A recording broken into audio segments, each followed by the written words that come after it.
Okay. My classmate argued that a lot of teenagers have jobs that they need to drive to, and that those insurance companies would be hurt if teenagers stopped driving at the age of 16. But in reality, as according to a AAA analyst, in 2006, crashes involving 15 to 17-year-olds cost more than $34 billion nationwide in medical treatment, property damage, and other costs.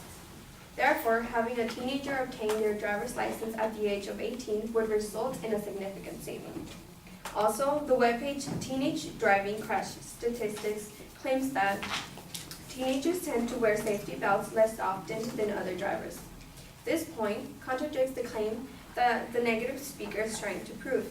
The negative claims that 16-year-olds understand the risk of driving and the dangers that can be caused by it, but the evidence suggests the complete opposite.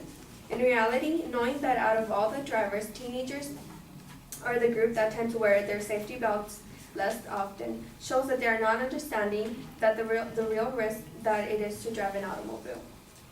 53% of more vehicle crash deaths among teenagers in 2011 occurred on Friday, Saturday, or Sunday. This is argued by Teen Driving Statistics as well.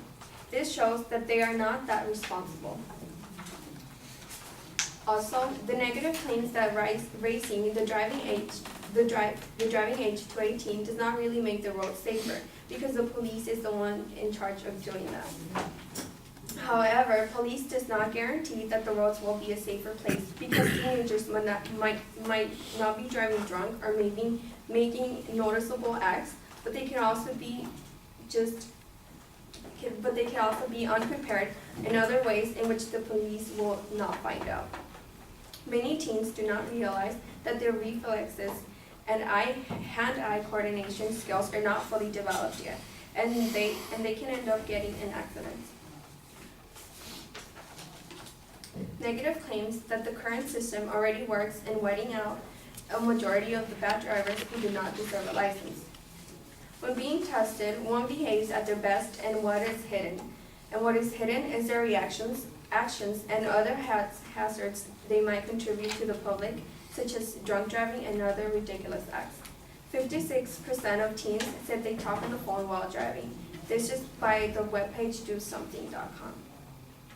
This shows the relationship between accidents and validates the proposition that it is still done by people that have passed the driving test. Thus, what my opponent had claimed about having a driver exam. Passing a driver's test, it would mean that one is prepared for the driving world, but in reality it's not. Also, the teenage drivers are not tested in their actions as previously tested. As previously stated, those they are behind the wheel, they act in different ways. From that 56% that are admitted to being on the phone while driving, we could suggest that they become a hazard. Talking on the cell phone can double the likelihood of an accident, as well as low a young driver's reaction time down to that of a 70-year-old.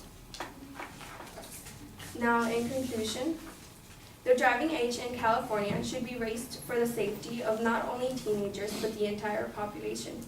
Teenager fatal crashes accidents are very serious and a lot to deal with, money-wise and emotional-wise.